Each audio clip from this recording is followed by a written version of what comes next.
Reproduction वाला chapter.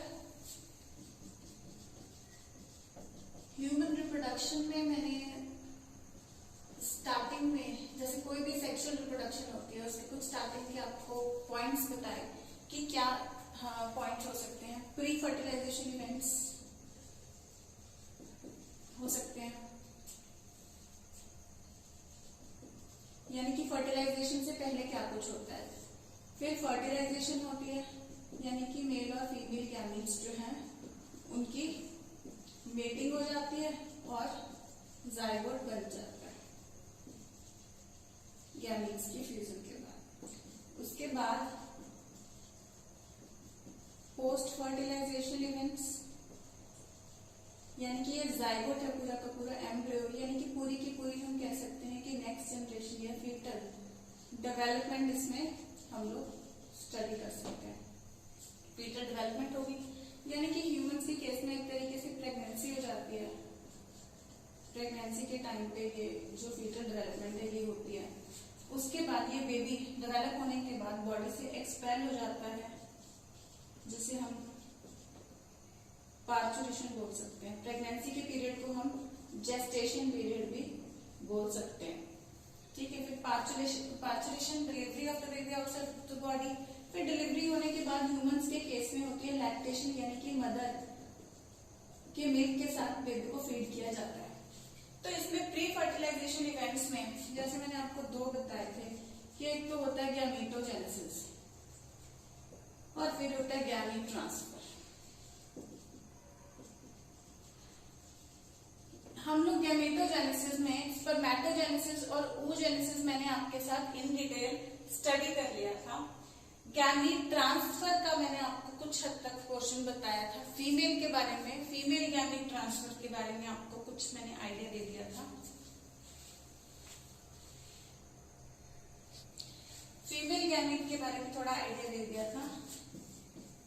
जैसे मैंने आपको बताया था कि यहाँ पे ओवरी होती है, तो ओवरी के आगे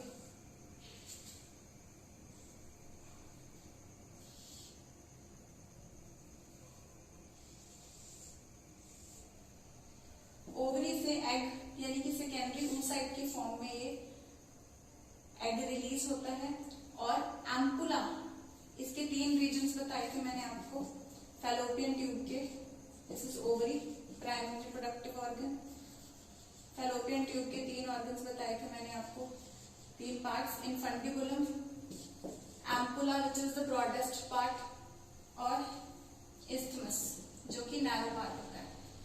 इस्थमस वो पार्ट होता है, जैसे मैंने आपको बताया था, जो यूट्रस के साथ ज्वाइन कर जाता है।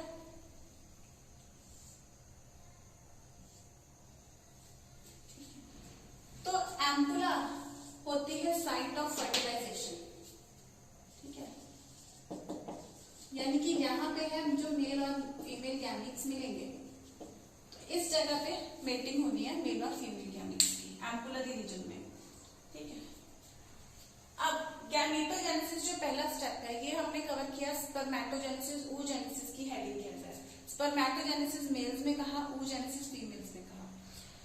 मेल्स में हमने देखा प्यूबर्टी में स्पर्मेटोजेनेसिस स्टार्ट होती है, फीमेल्स में बर्थ से पहले ही शुरू हो जाती है। बर्थ से पहले जितने ओगोनिया बनने थे बन गए, उसके बाद और एड ऑन नहीं होते, लेकिन रिलीज होना वो प्यूबर्टी में ही शुरू होते हैं। ठीक है, रिलीज प्यूबर्टी में ही शुरू होते हैं। गैमीट ट्रांसफर के केस में, फीमेल्स के केस में मैंने आपको बताया कि गैमीट्स कैसे ट्रांसफर होते हैं। सेकेंडरी oocyte यहाँ पे रिलीज हो जाता है, ग्राफियन फॉलिकल बन जाता है। लास्ट लेक्चर में जैसे हमने डिस्कस किया और उससे लास्ट में भी थोड़ा बताया था, ग्राफियन फॉलिकल जो मेच्योर फॉलिकल होता है वो सेकेंडरी oocyte को यहाँ पे रिलीज कर देता है और पीछे कॉर्पस ल्यूटियम बना देता है, जो कि यहाँ पे जो कि प्रोजेस्टेरोन रिलीज करता है और इस एंडोमेट्रियम की थिकनेस को भी मेंटेन रखता है।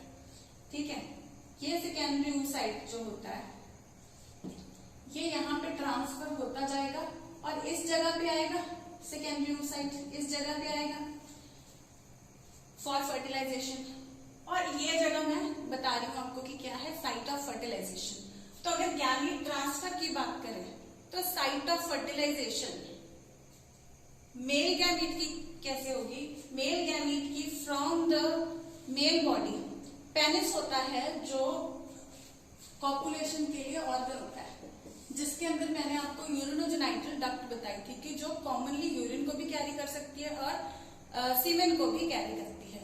सीमेन मैंने आपको बताया था कि क्या होता है, रिप्रोडक्टिव फ्लूइड ऑफ मैन, जिसके अंदर स्पर्म्स होते हैं और रिप्रोडक्टिव फ्लूइड उनके एसेसरी ग्लैंड्स की भी सिक्रीशंस होती हैं। तो ये सीमेन की डेपोजिशन जब फीमेल रिप्रोडक्टिव ट्रैक्ट में ओवरी, फैलोपियन ट्यूब, यूट्रस के बाद सर्विक्स और वेजाइना, यहाँ पे सर्विक्स और वेजाइना होंगे, नीचे वाले क्वेश्चन सर्विक्स और वेजाइना। तो वेजाइना के थ्रू सर्विक्स से पास होते हुए स्पर्म्स यूट्रस को भी ट्रैवल करके फिर फैलोपियन ट्यूब से आते हुए एम्पुला में जाएंगे। ठीक है, अब deposition of semen inside the body of the female is known as insemination. एक टर्म बता रही हूं आपको, इंसेमिनेशन का मतलब है यहाँ पे सीमेन की deposition inside the female body, deposition of semen in the body of the female या in the female reproductive tract. हम कह सकते हैं कि अगर सीमेन डिपॉजिट हो जाए उस चीज को बोलते हैं इंसेमिनेशन। ठीक है, तो gamete transfer, male gamete transfer will be through insemination. तो फिर वो सीमेन यहां से ट्रैवल होता हुआ इधर जाएगा। अब एक शर्त है, कंडीशन है for fertilization. Condition for fertilization ये है कि both male and female gametes should reach the ampulla at same time for fertilization to occur। यानी कि इधर से फीमेल गैमीट और इधर से मेल गैमीट दोनों एक साथ इस जगह पे अगर पहुंचेंगे तो ही फर्टिलाइजेशन होगी, अदरवाइज फर्टिलाइजेशन नहीं होगी। दिस इज द रीजन कि that is why we can say not all populations lead to fertilization. इसीलिए जितनी भी पॉपुलेशंस होती हैं हर बार, कॉपुलेशन का मतलब है सेक्सुअल इंटरकोर्स, मेल और फीमेल के बीच में जो सेक्सुअल इंटरकोर्स होता है उसको कॉपुलेशन बोलते हैं।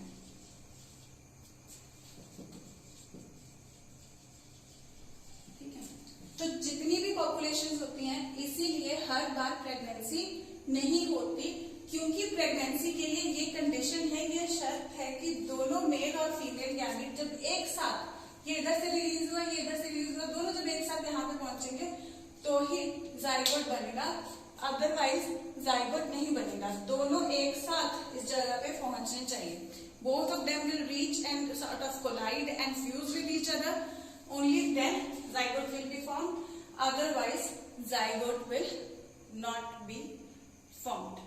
ठीक है, सो ये हो गया प्री कंडीशन। तो हमारा प्री फर्टिलाइजेशन पूरा होता है। आज प्रॉपरली फर्टिलाइजेशन के बारे में ज्यादा डिटेल में पढ़ने वाले हैं।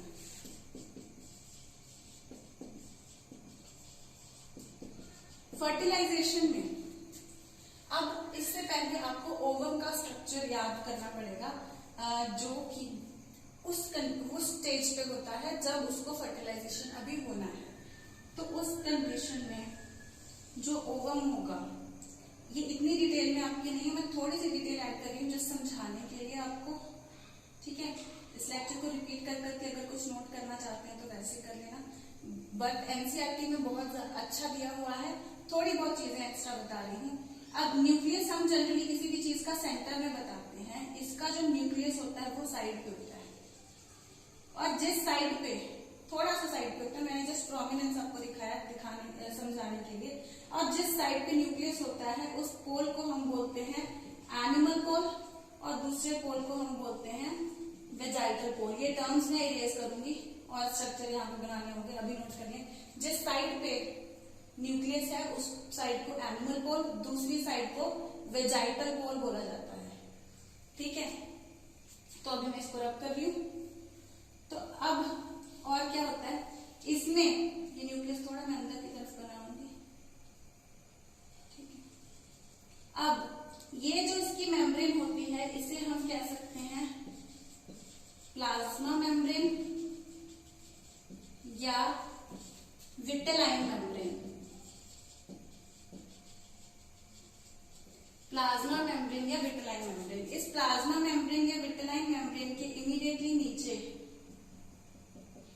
कुछ ग्रैन्यूल्स होते हैं। ये ग्रैन्यूल्स का मेंशन नहीं है आपके इसमें, इनको कहते हैं कॉर्टिकल ग्रैन्यूल्स। इसको साथ साथ नोट करके जाए, मैं स्लो करा रही हूं। कॉर्टिकल ग्रैन्यूल्स बोलते हैं इन ग्रैन्यूल्स को। ठीक है, इनका भी आगे बहुत अच्छा रोल आएगा। थोड़ा मैं दूर लिख देती हूँ इस चीज को, क्योंकि बहुत स्ट्रक्चर बनाने हैं इसके बाहर।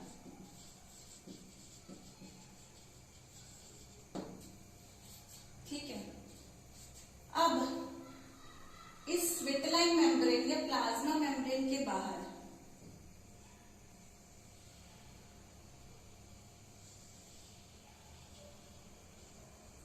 उसके हल्का सा दूर एक लेयर होती है, जैसे सीमेंटेड लेयर हो ना, कुछ उस तरीके से आप अज्यूम कर सकते हो।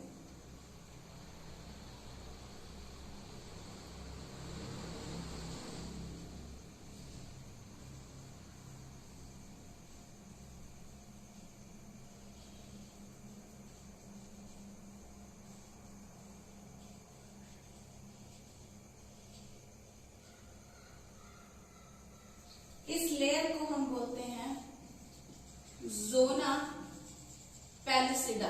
ये नॉन सेलुलर है, सेल्स की बनी हुई नहीं है। अब प्लाज्मा मेम्ब्रेन और जोना पेलुसिडा के बीच में कुछ स्पेस है। ये स्पेस अगर आप ध्यान से देखें तो प्लाज्मा मेम्ब्रेन या विटेलाइन मेम्ब्रेन के अराउंड है, इसीलिए इस स्पेस को हम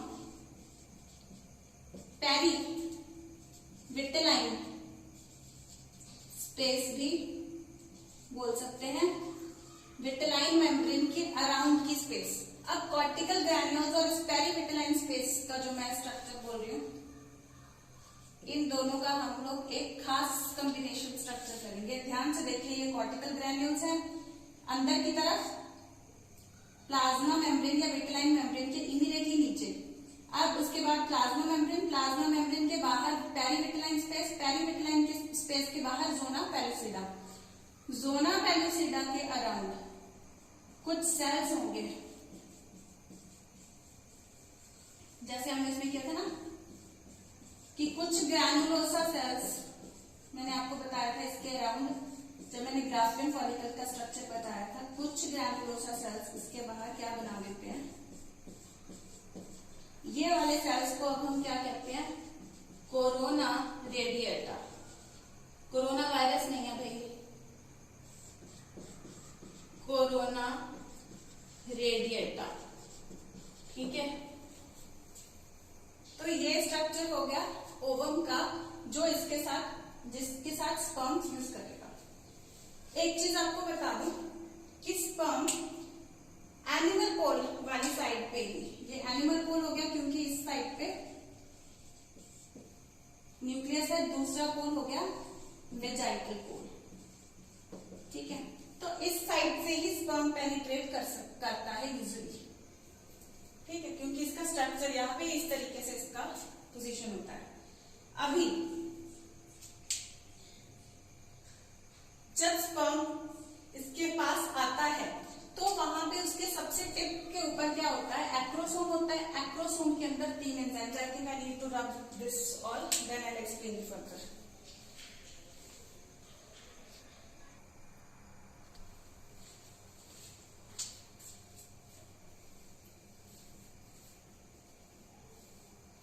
तो होता क्या है, वो स्ट्रक्चर थोड़ा मैं उस तरफ करके बनाऊंगी। मैं अकेली फैलोपियन ट्यूब यहाँ पे आपको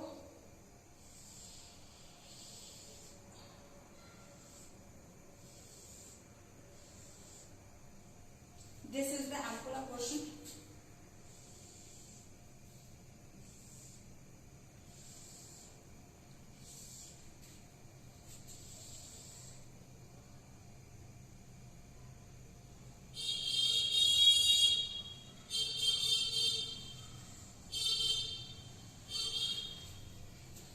अब ये वाले एम्पुला पोर्शन के अंदर ये वाला स्ट्रक्चर होगा और स्पर्म्स यहाँ पे आके एम्पुलरी रीजन जो है यहाँ पे आके इसके अंदर फ्यूज करेगा। तो फ्यूज करेगा तब होगा क्या,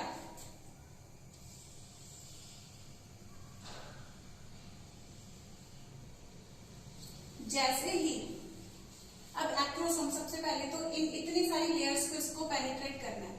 तो स्पर्म का स्ट्रक्चर कैसे किया था हमने, यहाँ पे एक्रोसोम होता है,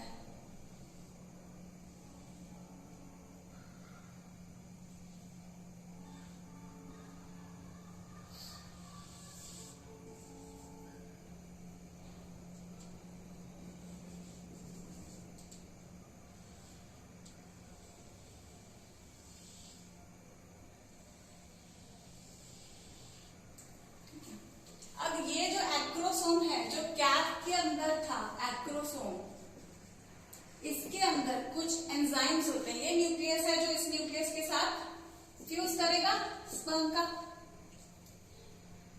तो अब ये न्यूक्लियस इस तक फ्यूज करे, उससे आगे ये पड़ा है, मैंने आपको बताया था इसके अंदर होते हैं कुछ एंजाइम्स जो कि इसको पेनिट्रेट करने में हेल्प करेंगे। अब इसके अंदर होते हैं मेनली 3 एंजाइम्स, मल्टीपल होंगे लेकिन 3 एंजाइम्स मेनली।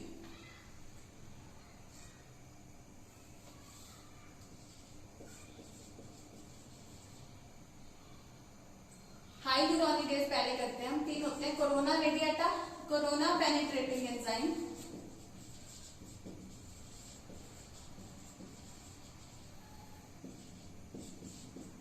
हाइल्यूरोनिडेज और एक्रोसिन। अब इसके बाद इतनी सारी लेयर्स हैं। हाइल्यूरोनिडेज किस चीज को डाइजेस्ट करता है, ये डाइजेस्ट करता है हाइल्यूरोनिक एसिड को। हाइल्यूरोनिक एसिड क्या होता है, हमारे जब भी हम सेल्स देखते हैं, कोई भी सेल्स जो आपस में चिपके रहते हैं, वो एक इंटरसेलुलर सीमेंट जैसी चीज होती है जो उनको आपस में चिपका के रखता है। उस सीमेंटेड चीज को, सीमेंट जैसी चीज को हाइल्यूरोनिक एसिड बोलते हैं। अब यहाँ पे भी कितने सारे सेल्स वगैरह इसके आसपास होंगे, तो उनको हाइल्यूरोनिडेज एक तरीके से उनको स्कैटर करने में हेल्प करता है। उनके बीच का सीमेंट है उसको डिसॉल्व करके उसको स्कैटर करने में ये हेल्प करता है। फिर आता है तो hyaluronidase dissolves hyaluronic acid which is the intercellular cement. तो सेल्स को क्या करेगा, डिसइंटीग्रेट कर देगा, ठीक है, डिसइंटीग्रेट्स द सेल्स। फिर आता है कोरोना पेनिट्रेटिंग एंजाइम। अब कोरोना को थोड़ा सा डिसइंटीग्रेट उसने कर दिया है हाइल्यूरोनिक ने, फिर इसको अच्छे से पेनिट्रेट करने में ये वाला एंजाइम है जो हेल्प करेगा, कोरोना पेनिट्रेटिंग एंजाइम, ये इसका नाम बता रहा है। उसके आगे यहां तक आ गए, उसके आगे इस जगह तक अब यहाँ पे पहले 2 एंजाइम्स इसको ले आए। एनिमल पोल वाली साइड है बच्चों, ध्यान देना, एनिमल पोल वाली साइड है। इस साइड पे स्पर्म यहां तक आ गया, अभी कैप इसका एक्सपोज हो गया एक तरीके से। रिएक्शंस बहुत सारे होते हैं लेकिन आपको जितना भी जनरल चाहिए मैं बहुत ही थोड़ा एक्स्ट्रा बता रही हूँ, नहीं तो इस कैप के ऊपर भी कुछ प्रोटीन्स होते हैं, उनके रिएक्शंस होते हैं, तो बहुत ज्यादा डिटेल में फर्टिलाइजेशन, एंटी फर्टिलाइजिंग रिएक्शंस, हम लोग बहुत कुछ कहते हैं, फर्टिलाइजर एंटी फर्टिलाइजिंग रिएक्शन। इसके ऊपर बोला जाता है कि कुछ प्रोटीन्स होते हैं जिनको फर्टिलाइजिंग बोला जाता है, और एग एक प्रोटीन रिलीज करता है जिसको एंटी फर्टिलाइजिंग बोला जाता है। तो ये प्रोटीन्स क्या करते हैं, एक दूसरे से इंटरैक्ट इस तरीके से करते हैं, पहचान लेते हैं कि क्या सेम स्पीशीज का ही स्पर्म आया है। तो फिर जैसे ही इनका आपस में इंटरेक्शन होता है, एग ने रिलीज किया एंटी फर्टिलाइजिंग और स्पर्म के ऊपर यहाँ पे होते हैं एक्रोसोम की मेम्ब्रेन के ऊपर फर्टिलाइजिंग प्रोटीन, फिर इसीलिए ये मेम्ब्रेन फिर डिसॉल्व हो जाती है और एक्रोसोम के अंदर के जितने भी एंजाइम्स ये होते हैं तो रिलीज होने शुरू हो जाते हैं। तो अब इस तरीके से यहाँ पे ऐसा रह जाता है स्पर्म किसके ये जो कंपोनेंट्स है ये डिसॉल्व होने शुरू हो गए फर्टिलाइजर एंटी फर्टिलाइजिंग रिएक्शन के बाद। तो उसके बाद ये एंजाइम्स रिलीज होने शुरू हो गए, जिसके बाद इन दोनों ने एक्ट कर दिया तो स्पर्म यहाँ तक पहुंच गया। मैं एक दूसरे कलर से सिंबलाइज कर देती हूँ इस चीज को थोड़ा सा, कि स्पर्म यहाँ तक पहुंच गया है ना, तो इसके ऊपर के कंपोनेंट हट गए हैं। अभी आ गया जोना पेलुसिडा। जोना पेलुसिडा में एक्रोसिन जो एंजाइम है, ये वाला एंजाइम जोना पेलुसिडा को डाइजेस्ट करने में हेल्प करेगा। अब एज सुन एज ये जोना पेलुसिडा को इंटरवीन कर जाता है तो इसका नया पोजीशन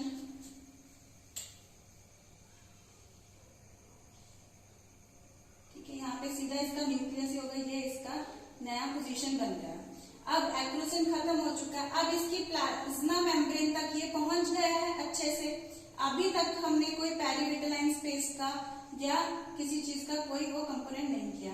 इस साइड से ये एंटर कर गया। अभी इस साइड से होगा क्या, आपको ध्यान में होगा कि ये इस स्टेज में सेकेंडरी oocyte था।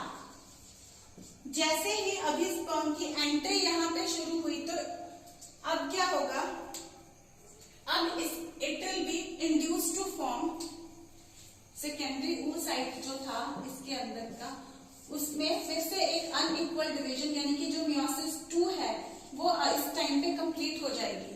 एक पोलर बॉडी, ये भी अनइक्वल डिवीजन थी है ना, ध्यान में होगा, ये पोलर बॉडी और सेकेंडरी oocyte ओवम में कन्वर्ट हो जाएगी इसी पॉइंट पे।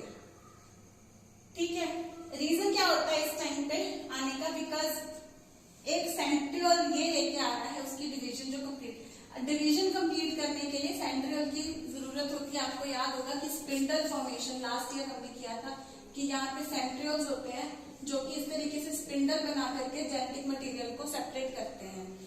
तो सेंट्रियोल्स, अभी जिसको नहीं ध्यान में है तो वो सेंट्रियोल्स डिवीजन में पार्टिसिपेट करते, इतना ही ध्यान रखें। और वो सेंट्रियोल इसको स्पर्म से मिल जाता है, स्पर्म से मिलता है और ये डिवीजन हो जाती है, इसमें डिस अनइक्वल डिवीजन हो जाती है, सून ये ओवम में कन्वर्ट हो जाता है इसी पॉइंट पे। उसके बाद यहाँ पे क्योंकि इसके कंपोनेंट्स कैसे होते इसको वो मिल गया, देन यहां तक पहुंच गया न्यूक्लियस। अभी इसको अप्रोच किया है जब तक न्यूक्लियस ने, तब तक इसको इस स्टेज तक ये प्रॉपर ओवम बन चुका है। इस स्टेज तक ये प्रॉपर जो है ओवम बन चुका है,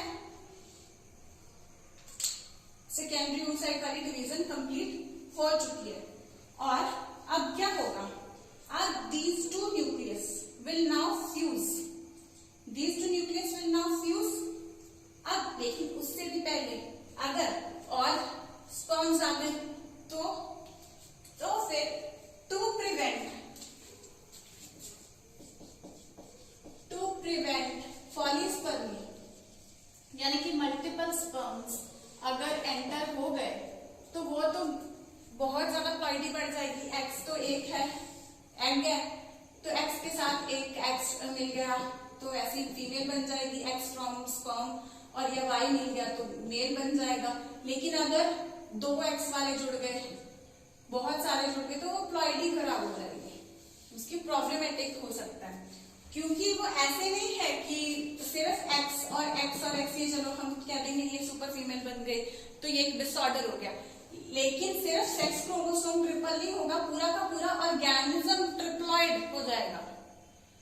ये कुछ केसेस अभी आप लोगों ने नहीं कवर किया सुपर फीमेल वगैरह, इसमें ये हम नेक्स्ट टू नेक्स्ट चैप्टर में डिस्कस करेंगे, डोंट वरी अबाउट दिस।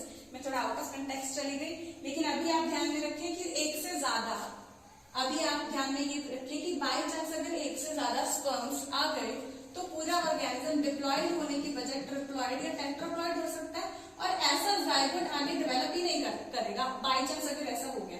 वैसे तो ये होता ही नहीं है, क्यों नहीं होता, बिकॉज पॉलीस्पर्मी प्रिवेंट करने के लिए यहाँ पे एक रिएक्शन होगा जिसे हम कहेंगे कॉर्टिकल रिएक्शन।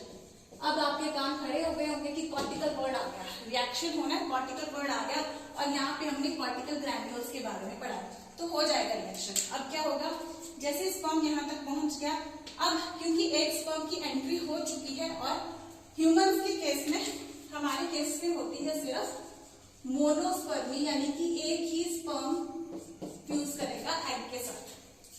जनरली मोनोस्पर्मी ही होती है ना, तो मोनोस्पर्मी ह्यूमन के केस में होती ही मोनोस्पर्मी है। तो मोनोस्पर्मी होने के लिए इस टाइम पे अब ये कॉर्टिकल ग्रैन्यूल्स का क्या बनेगा,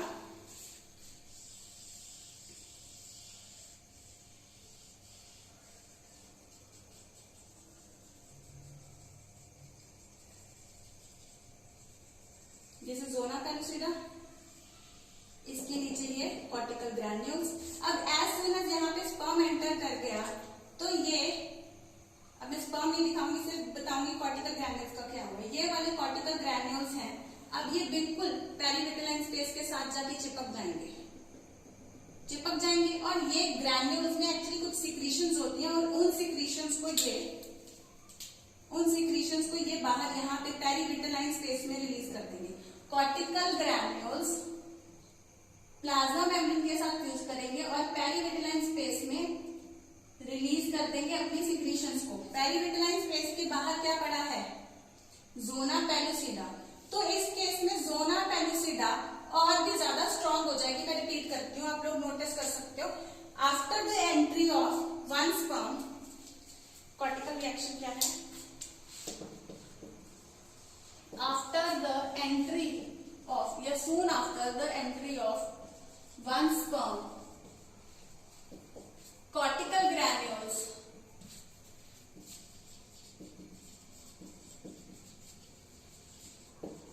which lie below the vitelline membrane, which normally lie below the,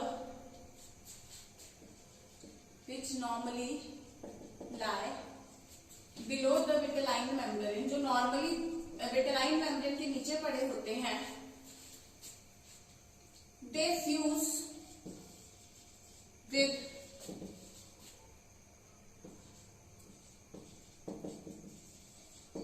vitelline या plasma membrane and release their contents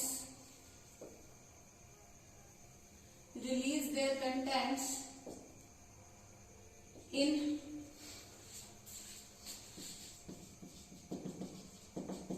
perivitelline space.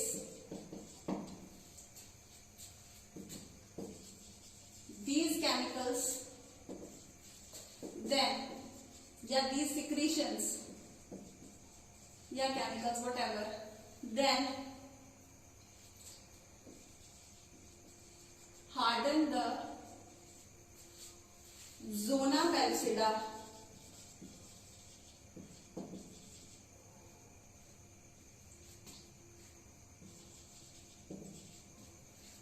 which lie just outside it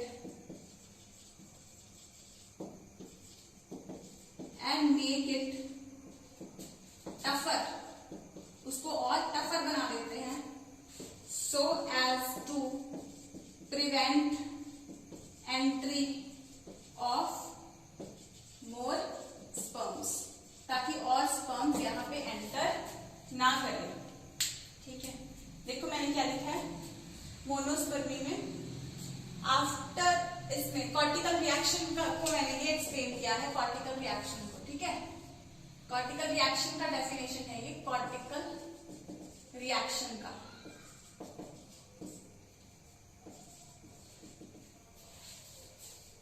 यहाँ पे लिख लो, ह्यूमंस के केस में होती है सिर्फ मोनोस्पर्मी, पॉलीस्पर्मी प्रिवेंट करने के लिए होता है कॉर्टिकल रिएक्शन।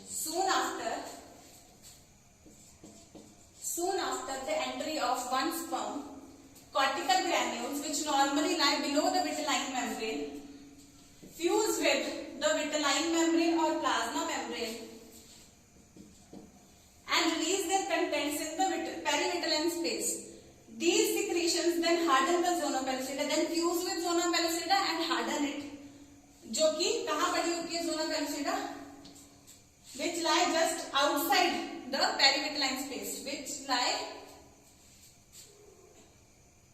अच्छा बस जोना पेलिसिडा उसके बाहर पड़ी होती है एंड यहीं से लिख लें and make zona pellucida and make it, तो जोना पेलिसिडा को हार्डन कर देते हैं and make it tougher to prevent, और टफ हो जाता है। पहले तो एक्रोसिन की हेल्प से वो डाइजेस्ट हो गई थी ना एक स्पर्म की एंट्री के टाइम पे, अभी दूसरे स्पर्म्स आएंगे तो उनका एक्रोसिन इनको डाइजेस्ट नहीं कर पाएगा। To prevent the entry of more sperms, any more sperms, ठीक है, और भी कोई स्पर्म यहाँ पे अभी नहीं आएंगे। तो हुआ क्या, रिपीट कर समझा रही हूं मैं, लिखवाने के लिए वो कर दिया। अभी यहाँ पे कॉर्टिकल ग्रैन्यूल्स है, जैसे ही एक स्पर्म यहाँ तक आ गया तो ये कॉर्टिकल ग्रैन्यूल्स फ्यूज करके प्लाज्मा मेम्ब्रेन के साथ, और यहाँ पे जैसे जो मैंने रेड कलर में यहाँ पे दिखाया है पेरीविटेलाइन स्पेस के अंदर पहुंच गए। पेरीविटेलाइन स्पेस के इमीडिएटली बाहर जोना पेलिसिडा कर ली है और इसको इन्होंने और भी ज्यादा स्ट्रॉन्ग कर दिया। जोना पेलिसिडा को और भी ज्यादा क्या कर दिया, स्ट्रॉन्ग कर दिया। इतना स्ट्रॉन्ग कर दिया, इतना हार्ड कर दिया कि अब इसको एक्रोसिन दूसरे स्पर्म्स का डाइजेस्ट नहीं कर पाएगा और फर्दर और कोई स्पर्म्स नहीं आएंगे। तो कोई और होंगे भी तो यहीं पे रह जाएंगे, इसको एंटर अब नहीं कर पाएंगे। तो एक ही स्पर्म, इसलिए हो गई क्या, पॉलीस्पर्मी प्रिवेंट हो गई, पॉलीस्पर्मी प्रिवेंट हो गई, ठीक है। तो अब डिवीजन स्टार्ट होगी। तो अब ये वाले जो दोनों न्यूक्लियस हैं ये यहाँ पे फ्यूज हो जाएंगे और जो नया तो ये बन जाएगा डिप्लॉइड जाइगोट। क्या बन जाएगा ये, 2n बन गया, एक n लगा लो स्पर्म का, n लगा लो इसका, दोनों हैप्लॉइड थे तो 2n, यानी कि ये क्या बन गया, स्ट्रक्चर ऑफ जाइगोट बन जाएगा, ठीक है। अब इसमें फर्दर डिविजन कहाँ कब कब होती है, इस डायग्राम को एक्सपैंड करके मैं आगे आपको समझाती हूँ। अभी तक समझे, यहाँ से फ्यूज हुआ, जाइगोट बन गया। एक चीज ध्यान होगी, जैसे ही ये जाइगोट बनेगा, जिस एंगल के थ्रू ये जाइगोट इस तरीके से बना है, उसी एंगल के थ्रू इसकी पहली डिवीजन भी हो जाएगी। वो मैं आपको उस डायग्राम के थ्रू सारा आगे समझाती हूँ। I will just rub this before this. I hope you have understood cortical reaction. Basically that cortical reaction जो वो आपके बुक में अच्छे से नहीं दिया हुआ, लेकिन वहां पे लिखा हो कि समथिंग हैपेंस या some reactions happen which prevent polyspermy. So आपके दिमाग में क्वेश्चन मार्क रहेगा कि क्या होता है, उसके लिए मैंने आपको ये एक्सप्लेन किया है। अभी मैं आगे आपको बताती हूँ।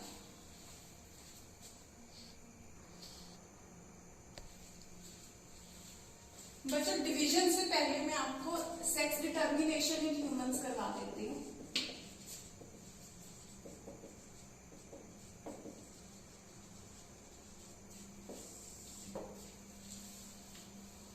Sex determination in humans, normally आपको पता है कि फीमेल्स जो होती हैं दे आर XX और मेल्स होते हैं वो होते हैं XY। इसका क्या मतलब है, हम में इन टोटल 46 क्रोमोसोम्स होते हैं इन ह्यूमंस, ठीक है। 46 जोड़े होते हैं क्रोमोसोम्स के, क्रोमोसोम 1 एक जोड़ी, 2 46 क्रोमोसोम्स टोटल होते हैं और जोड़े कितने होते हैं, 23 पेयर्स होते हैं 23। तो chromosome 1, chromosome 2, chromosome pair number 3, chromosome pair number 4 करके 23 होंगे। और इन सबको क्रोमोसोम नंबर 1 to 22 हम बोलते हैं। इन सब में से 22 पेयर्स जो होते हैं उनको हम बोलते हैं ऑटोसोम्स। अब ऑटोसोम्स मेल और फीमेल में एक जैसे भी हो सकते हैं, एक जैसे ही होते हैं, यानी कि ऑटोसोम्स होते हैं, ये हमारे बेसिक कैरेक्टर्स डिटरमिन करते हैं, ठीक है। तो इनमें कोई फर्क नहीं पड़ता कि ये पर्टिकुलर चीज मेल में होगी, ये पर्टिकुलर चीज फीमेल में होगी, ये इररिलेवेंट ऑफ सेक्स, ये अनडिस्ट्रीब्यूटेड होते हैं।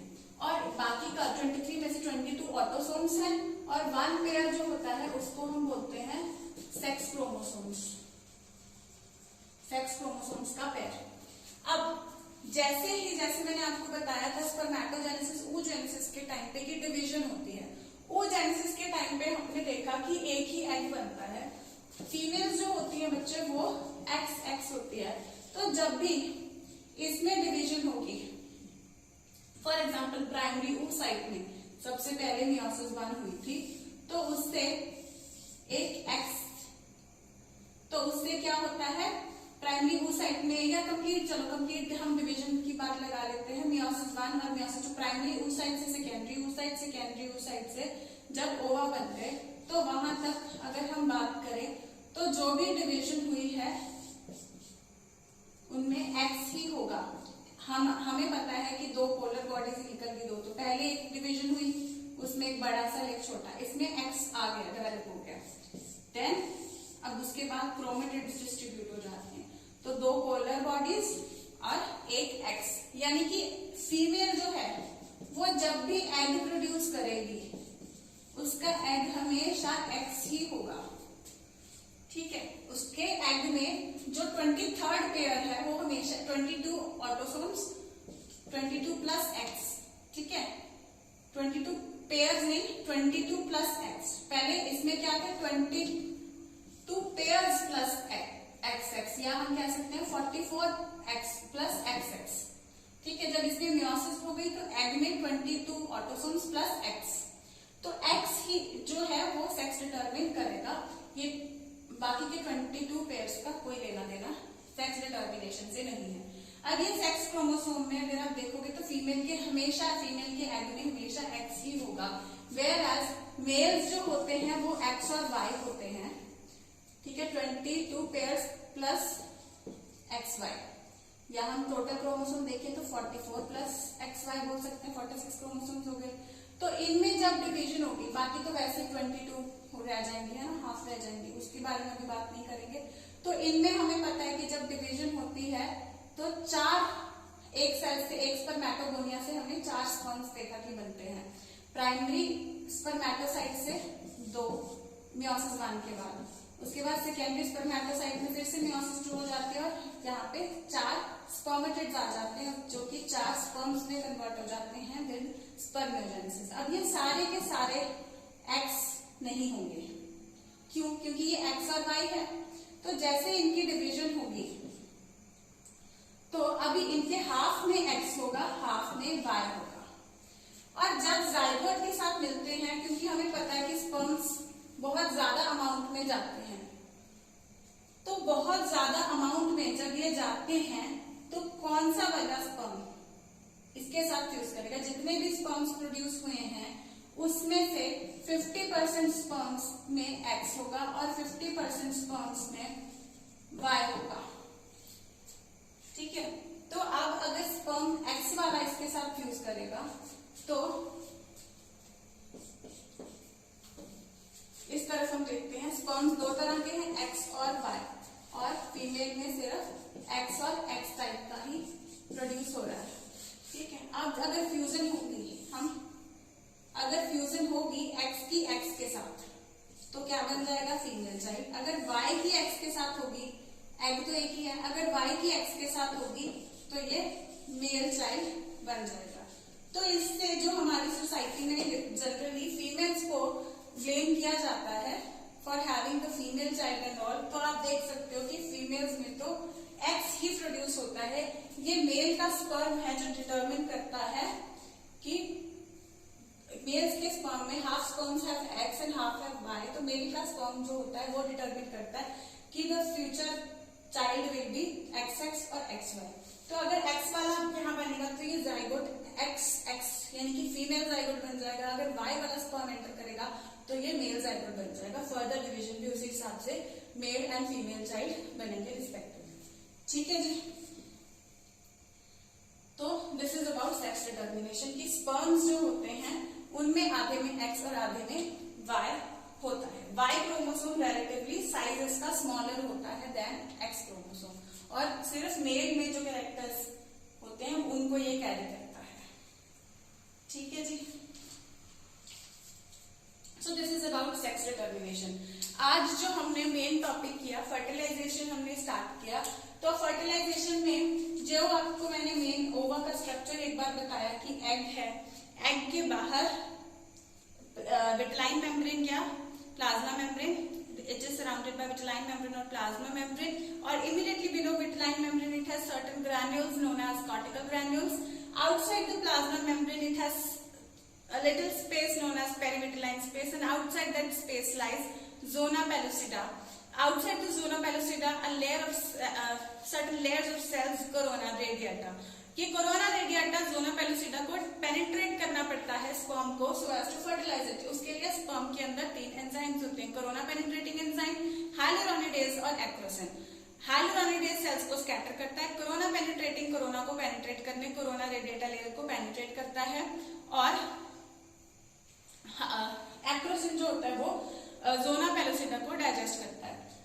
ठीक है, एज सून एज ये इसकी एंटर प्लाज्मा मेम्ब्रेन के अंदर एंटर कर जाता है स्पर्म, तो इसके जो यहाँ पे कॉर्टिकल रिएक्शन स्टार्ट हो जाता है। कॉर्टिकल रिएक्शन के अंदर ये जो कॉर्टिकल ग्रैन्यूल्स थे ये प्लाज्मा मेम्ब्रेन के साथ जाके फ्यूज हो जाएंगे और अपने कंटेंट्स प्लाज्मा मेम्ब्रेन के थ्रू इमीडिएटली बाहर रिलीज कर देंगे प्लाज्मा मेम्ब्रेन के। उसके इमीडिएटली बाहर पेरिविटलाइन स्पेस के साथ ही पड़ा हुआ जोना पेलुसिडा वो इन कंटेंट्स के साथ जब रिएक्ट करेगा तो वो बहुत ज्यादा हार्ड हो जाता है, जिसके कारण की further entry of multiple sperms enter नहीं कर पाते हैं उसमें, और ये प्रॉपर डिप्लॉयड ऑर्गेनिज्म ही बनने में कामयाब होता है। पॉलीस्पर्मी प्रिवेंट हो जाती है, मोनोस्पर्मी ही सक्सेसफुली हो पाती है। फिर मैंने आपको बताया कि ये जो स्पर्म अगर एक्स कैरी कर रहा है, एग तो हमेशा एक्स ही होगा, अगर स्पर्म एक्स क्रोमोसोम कैरी कर रहा है तो ये फीमेल चाइल्ड में डेवलप हो जाएगा, अगर स्पर्म वाई क्रोमोसोम कैरी कर रहा है तो ये मेल चाइल्ड में डेवलप हो जाएगा। ठीक है जी, टोटल फिर इसमें जैसे 22 प्लस एक्स थे एग के अंदर, अगर इसके साथ फ्यूज कर गया स्पर्म 22 प्लस एक्स वाला तो ये 44 प्लस एक्स एक्स यानी फीमेल बन जाएगा। 44 प्लस एक्स एक्स टोटल 46 हो गए ना, या 23 pairs, 22 pairs plus 1 pair 23 pairs. अगर इसके साथ फ्यूज कर गया पेयर 22 प्लस वाई वाला स्पर्म कर गया तो ये बन जाएगा 44 प्लस एक्स वाई यानी कि मेल चाइल्ड, ये बन जाएगा। This was about sex determination. Division में आपको नेक्स्ट लेक्चर में करवाती हूँ because you can get more confuse, because आज वाला आप रिविजन करके उसको देखेंगे तो बेटर रहेगा। बिकॉज ये चीज जो मैंने आपको बताई कि एनिमल पोल के थ्रू पेनिट्रेट करता है, एनिमल पोल वेजाइटल पोल में आपको ज्यादा कंफ्यूज होने की जरूरत नहीं है, नहीं याद रहता तो कोई ज्यादा दिक्कत नहीं है। जस्ट मैं बताना चाह रही हूँ कि इसी प्लेन में वो डिवीजन भी जो पहली डिवीजन मैं आपको कल बताऊंगी होती है वो भी इसी प्लेन के